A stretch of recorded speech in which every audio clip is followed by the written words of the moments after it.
Hello aspirant, welcome to success bus. আমরা শুরু করব ডেইলি কারেন্ট অ্যাফেয়ার্স সেশন। আজ 4th জানুয়ারি। 4th জানুয়ারির মোস্ট ইম্পর্টেন্ট কারেন্ট অ্যাফেয়ার্স নিয়ে আবার চলে এলাম। তোমাদের এক্সামের মোস্ট ইম্পর্টেন্ট কারেন্ট অ্যাফেয়ার্সগুলো এক এক করে শুরু করব।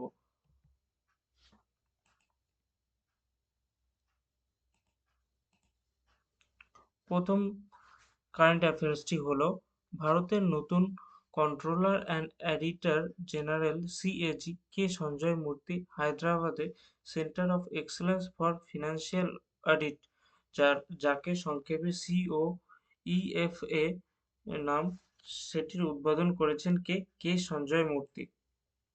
উদ্বোধন কবে করেছেন? 26শে নভেম্বর 2025। অবস্থান কোথায় এটা? হায়দ্রাবাদ এজি কমপ্লেক্সে। এটি সিমলার national academy of audit and অ্যাকাউন্টসের অধীনে কাজ করবে। এর মূল লক্ষ্যটা কি ছিল? যে রাষ্ট্রায়ত্ত সংস্থা, বাস্তবায়িত স্বায়ত্তশাসিত সংস্থা এবং স্থানীয় নগর সংস্থাগুলির অডিট ব্যবস্থায় কৃত্রিম বুদ্ধিমত্তা অর্থাৎ এআই এবং মেশিন লার্নিং ব্যবহার করা। এখান থেকে কি কোশ্চেন হতে পারে যে ভারতের বর্তমান ও 15তম controller and auditor general CAG হিসাবে কে নিযুক্ত হয়েছেন? তো এখানে অ্যান্সার হবে ডি, কে সঞ্জয় মূর্তি। দ্বিতীয় কোশ্চেন কি হতে পারে? কে সঞ্জয় মূর্তি হায়দ্রাবাদের কোথায় centre of excellence for financial audit উদ্বোধন করেছেন? তো অ্যান্সার এখানে হবে D, AG complex, AG office complex. পরবর্তী খুবই গুরুত্বপূর্ণ একটি খবর যে ভারতের national payments corporation of India NPCI এর সহযোগী প্রতিষ্ঠান এনবিভিএল অর্থাৎ NPCI Bharat bill pay limited digital ব্যাংকিংকে আরও সহজ করতে ব্যাংকিং কানেক্ট নামক এক নতুন ফিচার চালু করেছেন। এটি নেট ব্যাংকিং বা মোবাইল ব্যাংকিং এর ক্ষেত্রে একটি যুগান্তকারী পরিবর্তন আনতে চলেছে। তো এই সিস্টেমটার মূল লক্ষ্য কি? এই সিস্টেমের দ্বারা তোমরা বায়োমেট্রিক বা আঙুলের ছাপ দিয়ে বা ফেস আইডি ব্যবহার করে তোমরা কিউআর কোড স্ক্যান করে সরাসরি ব্যাংকের অ্যাপ থেকে পেমেন্ট করতে পারবে। এটি এক এটি একটা বিশেষ সুবিধা কি ইউপিআই তে একটি সাধারণ লেনদেনের সীমা থাকে, কিন্তু ব্যাংকিং কানেক্ট ব্যবহার করে নেট ব্যাংকিং এর মাধ্যমে বড় অঙ্কের পেমেন্টও সহজেই করা যাবে এবং এখানে আঙুলের ছাপ ব্যবহার করেই করা যাবে, যাতে পাসওয়ার্ড মনে রাখার ঝামেলা এড়াতে পারবে। তো এখানে কোশ্চেন কি তৈরি হতে পারে? সম্প্রতি এনপিসিআই কোন শাখা ডিজিটাল ব্যাংকিং সহজ করতে ব্যাংকিং কানেক্ট চালু করলো? NPCI Bharat bill pay limited. এটা তোমরা অবশ্যই মনে রাখবে, এটা কিন্তু পরীক্ষার জন্য অত্যন্ত গুরুত্বপূর্ণ একটি প্রশ্ন। এরপরে দিল্লির ইন্দিরা গান্ধী আন্তর্জাতিক বিমানবন্দর একটি নতুন ইতিহাস তৈরি করেছে। একদম খুবই দেখবে তোমাদের পরীক্ষায় এয়ারপোর্ট সম্পর্কিত কোশ্চেন মাঝে মধ্যেই দেখা যায়। তো এর কি করেছে? Indira Gandhi international airport অ্যাচিভস water positive status অর্থাৎ 40 মিলিয়নের বেশি যাতায়াত করে এমন বিমানবন্দরগুলির মধ্যে এটি ভারতের প্রথম যেটা ওয়াটার পজিটিভ বিমানবন্দর হওয়ার গৌরব অর্জন করতে যেত। ওয়াটার পজিটিভ কথাটার অর্থ কি? ওয়াটার হচ্ছে পরিবেশ রক্ষা এবং জল সংরক্ষণের ক্ষেত্রে দিল্লি বিমানবন্দর এক অভাবনীয় সাফল্য অর্জন করেছেন। ওয়াটার পজিটিভ হওয়ার অর্থ হলো যে এই বিমানবন্দরটি যতটা জল ব্যবহার করে তার চেয়ে অনেক বেশি জল তারা সংরক্ষণ করে, অর্থাৎ পরিবেশকে ফিরিয়ে দেয়। তাহলে ওয়াটার পজিটিভ মানে কি? দিল্লি এয়ারপোর্টে যে জল ব্যবহার হয় তার থেকে বেশি পরিমাণ জল তারা সঞ্চয় করে বা তারা ফিরিয়ে দেয় পরিবেশে। এখানে মোস্ট ইম্পর্টেন্ট কারেন্ট অ্যাফেয়ার্স এর কোশ্চেনটি হলো ভারতের কোন বিমানবন্দরটি সম্প্রতি 40 মিলিয়ন যাত্রী সক্ষমতায় বিভাগে প্রথম ওয়াটার পজিটিভ বিমানবন্দরের মর্যাদা পেয়েছে? তো এটার উত্তর হবে গ, ইন্দিরা গান্ধী আন্তর্জাতিক বিমানবন্দর। তারপরে একদম খুবই গুরুত্বপূর্ণ ইসরো এখন খুবই এই খবরে থাকে। ইসরোর বর্তমান চেয়ারম্যান, তোমরা অবশ্যই নামটা কিন্তু অবশ্যই মুখস্থ করে রাখবে বা মনে রাখবে। ইসরোর বর্তমান চেয়ারম্যান ডক্টর ভি নারায়ণন সম্প্রতি কেরালায় ভারতের প্রথম বেসরকারি খাতের navigation hub Anand centre of excellence for navigation ACEN উদ্ভাবন করেছেন। তাহলে কি হলো যে ইসরোর যে চেয়ারম্যান ভি নারায়ণন তিনি কি করেছেন? একটি বেসরকারি সংস্থা, ভারতের ১ম বেসরকারি সংস্থা, এটা মনে রাখবে যে বেসরকারি খাতে নিবেশে Anand centre of excellence for navigation চালু করেছেন। এ এটি ভারতের ১ম সেন্টার যা সম্পূর্ণই বেসরকারি উদ্যোগে নেভিগেশন প্রযুক্তির উপর কাজ করবে। এটা কিন্তু ভারতের ১ম বেসরকারি। এইজন্য খুবই গুরুত্বপূর্ণ যে ১ম যে নিউজে কথাটি আসবে সেটা খুবই গুরুত্বপূর্ণ হয়ে দাঁড়ায় তোমাদের পরীক্ষার জন্য। সেটা ভারতের ১ম বেসরকারি Anand centre of excellence for navigation. তো এটার কারণ কি করেছে? ভারত মহাকাশ ও প্রতিরক্ষা ব্যবস্থায় স্বনির্ভরতা বা আত্মনির্ভরতা বাড়াতে বড় পদক্ষেপ নিয়েছে। ইসরোর প্রধান ডক্টর ভি নারায়ণন, যিনি জানুয়ারিতে কাকে রিপ্লেস করেছে বা কার উত্তরসূরি? এ ডক্টর এস সোমনাথনের উত্তরসূরি, এবং অত্যাধুনিক কেন্দ্রটি উদ্ভাবন করেছেন। এই স্থাপন করেছেন হায়দ্রাবাদ ভিত্তিক বেসরকারি মহাকাশ প্রযুক্তি সংস্থা আনন্দ টেকনোলজি। তাহলে এই অনন্ত টেকনোলজি কোথাকার সংস্থা? হায়দ্রাবাদ ভিত্তিক, এটাও তোমরা কিন্তু মনে রাখবে।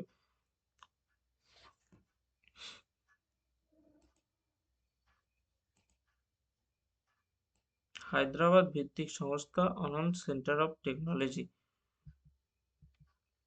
তো এখানে প্রশ্নটি কি হতে পারে? ভারতের প্রথম বেসরকারি নেভিগেশন সেন্টার ACEN কোন শহরে উদ্ভাবন করা হয়েছে? তো তোমরা অবশ্যই মনে রাখবে তিরুবনন্তপুরম, যেটা কেরালার অবস্থিত। কোন বেসরকারি মহাকাশ প্রযুক্তি সংস্থা এই নেভিগেশন সেন্টারটি ACEN স্থাপন করেছেন? আনন্দ টেকনোলজি লিমিটেড। তারপরের ইম্পর্টেন্ট, একদম খুবই গুরুত্বপূর্ণ ও কারেন্ট অ্যাফেয়ার্সটি হলো, ভারতের জাতীয় সড়কগুলিতে ন্যাশনাল হাইওয়ে সড়ক দুর্ঘটনা কমানোর জন্য NHAI national highway authority of India এবং রিলায়েন্স জিও একটি সমঝোতা স্মারক করেছেন, যার মাধ্যমে হাইওয়েতে টেলিকম বেসড সেফটি অ্যালার্ট চালু করা হবে, যা রিয়েল টাইম চালকদের সতর্ক করতে পারবে। এর মাধ্যমে কি হবে? ভয়েস অ্যালার্ট পাবে। চালক যখন কোনো দুর্ঘটনাপ্রবণ এলাকা বা ব্ল্যাক স্পটের কাছাকাছি পৌঁছাবে, তখন তার ফোনে স্বয়ংক্রিয়ভাবে ভয়েস মেসেজ বা অ্যালার্ট চলে আসবে। রিয়েল টাইম তথ্য, রাস্তার সামনে যদি কোনো যানজট চলাচল বা খারাপ আবহাওয়ার খবর থাকে তা তাৎক্ষণিক উম ফোনে পৌঁছে যাবে। আর জিও ফেন্সিং, নির্দিষ্ট বিপজ্জনক মোড় বা খারাপ বা ঢালু এলাকায় জিও ফেন্সিং প্রযুক্তির মাধ্যমে সতর্ক বার্তা পাঠানো হবে। এর প্রধান কারণ হচ্ছে রোড অ্যাক্সিডেন্ট কমানোর জন্য এই ব্যবস্থা নিয়েছেন। তাহলে কার সঙ্গে কার সমঝোতা হয়েছে? রিলায়েন্স জিওর সঙ্গে national highway authority of India. তো এটা ১ম প্রশ্নটা কি? কোন সংস্থা জাতীয় সড়কের টেলিকম বিভাগের নিরাপত্তা অ্যালার্ট সিস্টেম চালু করেছেন রিলায়েন্স জিওর সাথে চুক্তি করে? তাহলে কোন সংস্থা? তোমরা অবশ্যই এখনই জানলে যে NHAI এর full form national highway authority of India. এবং দ্বিতীয় প্রশ্ন, NHAI এর বর্তমান চেয়ারম্যান কে? এটা কিন্তু স্ট্যাটিক প্রশ্ন। যে সন্তোষ কুমার যাদব, ইনি হচ্ছেন ন্যাশনাল হাইওয়ে অথরিটি অফ ইন্ডিয়ার চেয়ারম্যান। তারপর ভারতের বর্তমান মুখ্য নির্বাচন কমিশনার, একদম খুবই গুরুত্বপূর্ণ, একদম আসবেই, 100% বলছি, এটা আসবেই তোমাদের কোনো না কোনো পরীক্ষায়, যে ভারতের বর্তমান মুখ্য নির্বাচন কমিশনার, চিফ ইলেকশন কমিশনার, যিনি ওই পদটিতে আছেন, তেনার নাম হলেন জ্ঞানেশ কুমার। ইনি কি করেছেন? ২০২৬ সালের জন্য international institute for democracy and electoral assistance international idea এর চেয়ারম্যান হিসাবে দায়িত্ব গ্রহণ করেছেন। তো এই ইন্টারন্যাশনাল আইডিয়াটা কি? এই ইন্টারন্যাশনাল আইডিয়া ১৯৯৫ সালে হয়। এর সদর দপ্তর কোথায়? Stockholm, Sweden. কাজ কি? এটি একটি আন্তঃসরকারি সংস্থা, বিশ্বজুড়ে টেকসই গণতান্ত্রিক এবং অবাধ সুষ্ঠু নির্বাচন প্রক্রিয়াকে শক্তিশালী করতে কাজ করে। মানে ওয়ার্ল্ড, পুরো পৃথিবীতে, অর্থাৎ অল ওয়ার্ল্ড এর যে সমস্ত নির্বাচন প্রক্রিয়া হয় তাদের দেখাশোনার একটা কাজ করে। বর্তমানে ৩৫টি সদস্য দেশ রয়েছে, ভারত একটি অন্যতম এর মধ্যে। তো এখান থেকে ইম্পর্টেন্ট প্রশ্নটি কি হতে পারে? যে সম্প্রতি ভারতের কোন মুখ্য নির্বাচন কমিশন ২০২৬ সালে ইন্টারন্যাশনাল আইডিয়াতে চেয়ারম্যান হিসাবে নিযুক্ত হয়েছেন? তো এর উত্তর হবে জ্ঞানেশ কুমার। এবং দ্বিতীয়, ইন্টারন্যাশনাল আইডিএ সদর দপ্তর বা হেডকোয়ার্টার কোথায় অবস্থিত? Stockholm, Sweden. এখনই তোমাদের দেখালাম স্টকহোম, সুইডেনে কিন্তু এর উম উম সদর দপ্তর বা হেডকোয়ার্টার আছে। পরবর্তী, খুবই গুরুত্বপূর্ণ তোমাদের পরীক্ষার জন্য, ভারতের শেয়ার বাজার নিয়ন্ত্রণকারী সংস্থা, অর্থাৎ ভারতের যত সমস্ত শেয়ার বাজার তার নিয়ন্ত্রণ করে কি? SEBI, securities and exchange board of India সম্প্রতি একটি নতুন ফ্রেমওয়ার্ক বা রূপরেখা চালু করেছেন যার নাম সৌগত এফআই, SWAGAT, এর সৌগত এফআই এর সম্পূর্ণ রূপ কি? এটা অবশ্যই মুখস্থ করবে, তোমাদের পরীক্ষার জন্য খুবই গুরুত্বপূর্ণ। Single window automated and generalised access for trusted foreign investor, খুবই গুরুত্বপূর্ণ, মুখস্থ রাখবে, কারণ এটা তোমাদের তুলে দিতে পারে যে সৌগত এফআই এর SW ফুল ফর্ম কি, ডাব্লিউ ফর ফর্ম উইন্ডো, এইভাবে তোমাদের পরীক্ষায় আসতে পারে। বর্তমানে কি, কেন এই সৌগত এফআই? বর্তমানে কোনো বিদেশি বিনিয়োগকারী অর্থাৎ ফরেন পোর্টফোলিও ইনভেস্টমেন্ট যদি ভারতে বিনিয়োগ করতে চান তবে তাকে অনেকগুলি জটিল প্রক্রিয়ার মাধ্যমে আগে যেতে হতো, সেই জন্য ভারতে অনেকে ইনভেস্টমেন্ট থেকে পিছিয়ে যেত। এই প্রক্রিয়াকে সহজ করতে এই যে সৌগত এফআই ফ্রেমওয়ার্কটি চালু করেছেন সেবি। সেবির বর্তমান চেয়ারপারসনকে, যার নেতৃত্বে এই সংস্কারগুলো হচ্ছে, মাধবী পুরীবিচ। উম, ইনি কিন্তু একদম যে প্রথম মহিলা চেয়ারপারসন সেবির, প্রথম মহিলা চেয়ারপারসন হিসাবেও মাধবী পুরীবিচের নাম আসে। সেবির প্রবর্তিত সৌগত এফআই ফ্রেমওয়ার্কের সম্পূর্ণ রূপ কি? দেখো এখন কোশ্চেনটা আমি তৈরি করে দিয়েছি। সিঙ্গেল উইন্ডো, সিঙ্গেল উইন্ডো, এই যে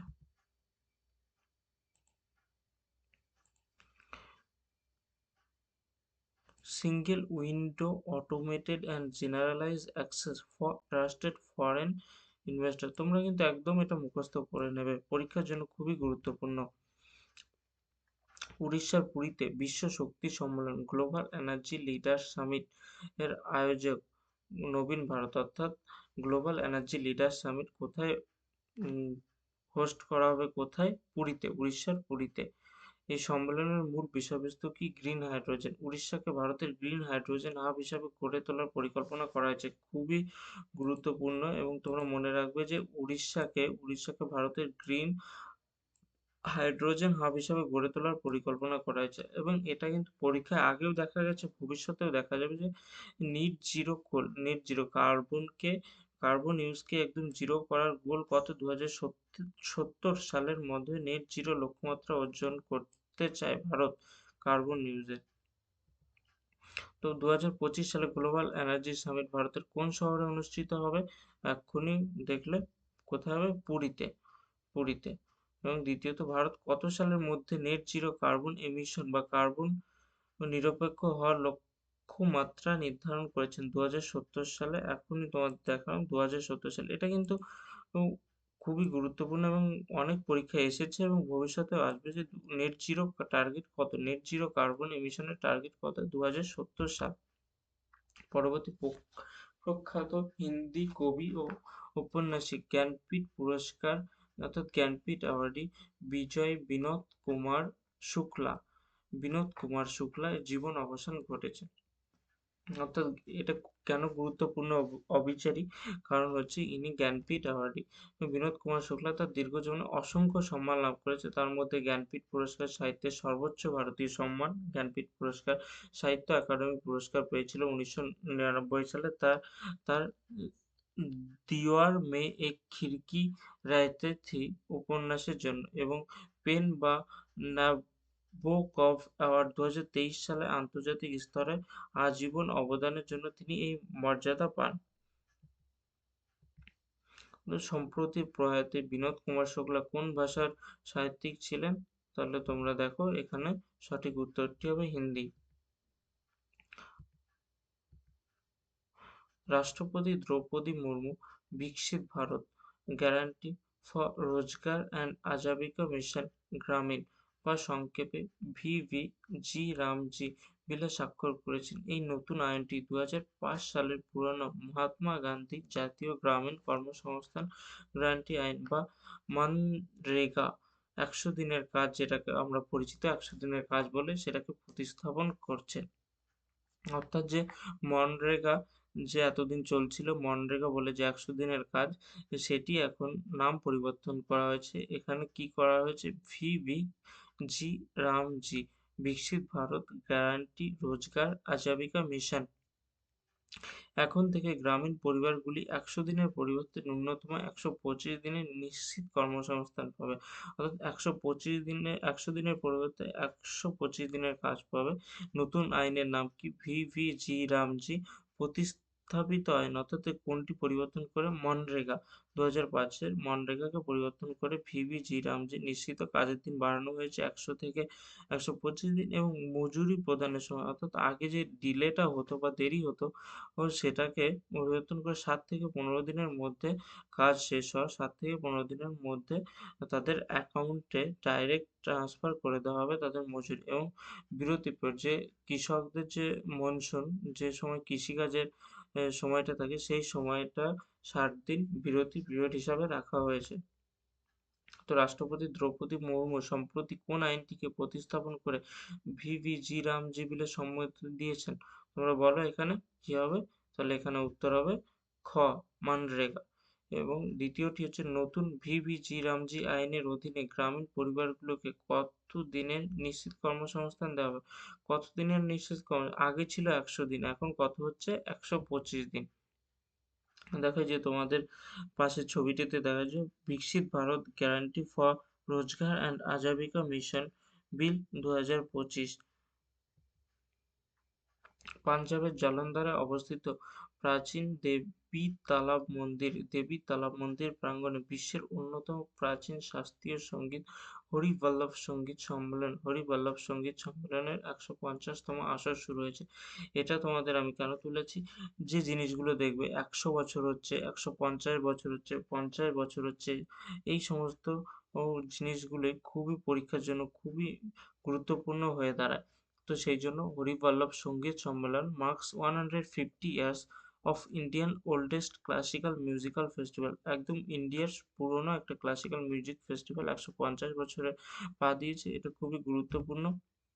তো এখান থেকে প্রশ্ন কি হতে পারে যে বিশ্বের প্রাচীনতম নিরবচ্ছিন্নভাবে পালিত শাস্ত্রীয় সঙ্গীত উৎসব হরিবল্লভ সঙ্গীত সম্মেলন ভারতের কোন শহরে অনুষ্ঠিত হয়েছে?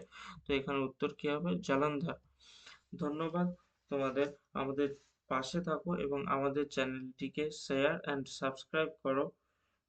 এরকম নতুন গুরুত্বপূর্ণ আপডেট পেতে অবশ্যই আমাদের চ্যানেলটির পাশে থাকো, শেয়ার এবং সাবস্ক্রাইব করো এবং ভিডিওটি ভালো লাগলে অবশ্যই লাইক করবে। তো নমস্কার বন্ধুরা, আরো কিছু ইনফরমেশন দেওয়ার আছে তোমাদের যেমন SSC group C, group D এবং ডাব্লিউবিপি, কেপিএসআই, কেপি কনস্টেবল এর যে মেন্স হবে এ এইসবকে আরো সহজ করতে আমাদের চ্যানেলে বেস্ট ক্লাস নিয়ে তোমাদের জন্য আনা হবে এবং ডাব্লিউবি কনস্টেবলের যারা পাস করছো তাদের জন্য ইন্টারভিউ গাইডের ভিডিও খুব তাড়াতাড়ি আসতে চলেছে। এই সমস্ত গুরুত্বপূর্ণ আপডেট পেতে তোমরা অবশ্যই আমাদের চ্যানেলটিকে সাবস্ক্রাইব করে রাখো এবং লাইক করো। ধন্যবাদ।